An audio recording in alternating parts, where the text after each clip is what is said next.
The Iraqi Jews are hardworking people.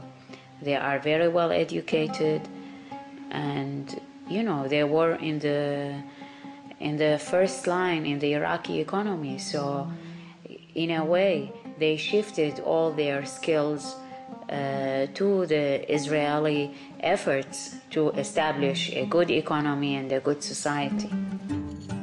There are no Jews left in Libya today.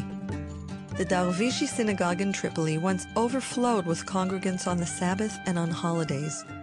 Today, it is abandoned and vandalized. Only a few dozen Jews remain in Iraq, Egypt, Yemen, Syria, and Lebanon. Outside Beirut, the Hamdoun synagogue sits empty. In Morocco, the El Husseini synagogue in the old Jewish quarter of Fez is now a boxing club. After Jews fled Iraqi Kurdistan in 1955, this synagogue was turned into a mosque. A dirt road was built over this old Jewish cemetery, with foot traffic exposing Jewish graves. Vibrant Middle Eastern communities that once numbered in the hundreds of thousands are no more. All told, nearly 1 million Jews have fled Arab countries and Iran, and hundreds of Jewish communities have been ethnically cleansed. Behind every intimidation, behind every silencing, behind every persecution, behind every beating or murder of Jews from Arab lands, behind every property sequestered, behind every assets seized, behind every bank account blocked, we're talking about the historiography of an entire community. If I say, who are the Middle East refugees, people don't think at all about the Jews. All the people think about are the Palestinians. Many people ask me, why do you call yourself forgotten refugees?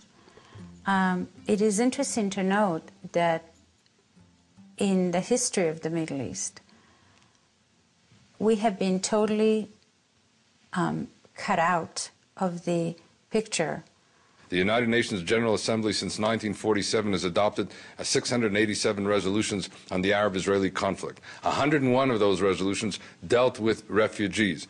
But all those 101 resolutions dealt with Palestinian refugees only. It's astonishing to realize that not one resolution, not one of these resolutions ever dealt with the issue of Jewish refugees from Arab lands. So it was change of population between the Jews and the Arabs. Both of them were refugees.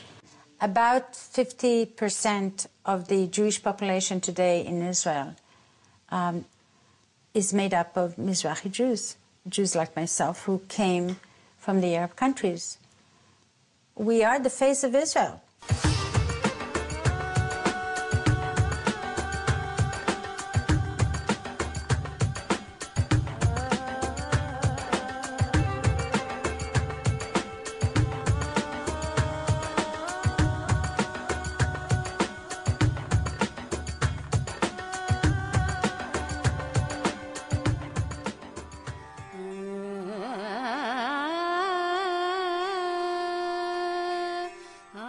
Anti-Semitism now in the Arab world is 100 times worse than when I lived there. It permeates every sector of Egyptian society and Arab Islamic society. In the mosque, in the school, in everyday conversation, on television. I don't think there can ever be peace unless they can become more tolerant towards their own cousins, the Jews. I think the only path to peace is when people can open their hearts and listen to the stories of everyone involved. And this means both the positive things, the points of connection between Arabs and Jews, where there's an overlap of culture, and also the points of oppression. Peace will not depend on my belief. Peace will depend on certain things that have to happen. First of all, accommodation. That is to say, the Arabs have to realize that the Jewish state is here to stay and to make peace with it, and then to negotiate the terms. We want this, we want that, that's legitimate. But if you want to destroy your neighbor, you can never have peace.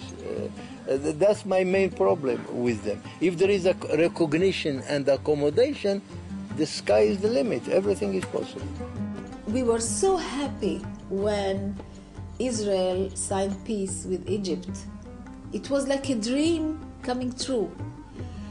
We couldn't believe when Sadat came. We were so happy, and we hoped that it will continue with the other Arab countries. We are here, Jews from all over the world. We are not just from Europe. And this is our culture. And we have to transfer it to the next generation. It's part of our life. It's part of Judaism. Only when the state of Israel, this is the only shelter, open its gate, we have the shelter, we have the house, our house in Israel, and I am many proud, much proud to be Israeli, much proud my grandchildren, grandsons, granddaughter, all of them are serving the army, and they are contributing to the state of Israel as a whole. I wish that the peace takes place between us, between the neighbors. The peace will come, will appear, must, because each human wants to live. All human wants to live.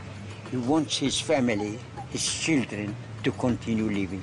And if we continue this way of killing each other, of these troubles, and so on and so forth, I mean, there is no hope for them, there is no hope for us. We were really the forgotten refugees, and nobody talked about us. And, you know, we were really humiliated, and we didn't get much attention also. So we swallowed our pain and agony and moved on. On the one hand, it actually improved our situation in integrating in the Israeli society and establishing a new life.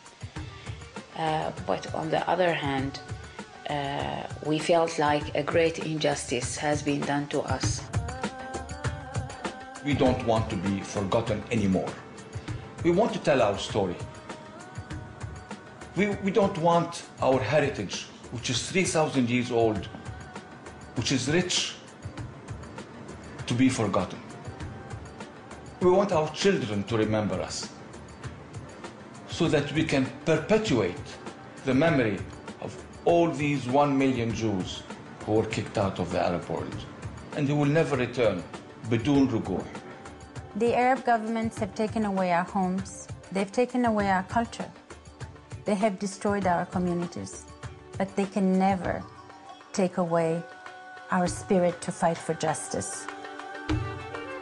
What's important to me is that the stories of everybody be told, and that everybody's history be recognized and everybody's rights be honored.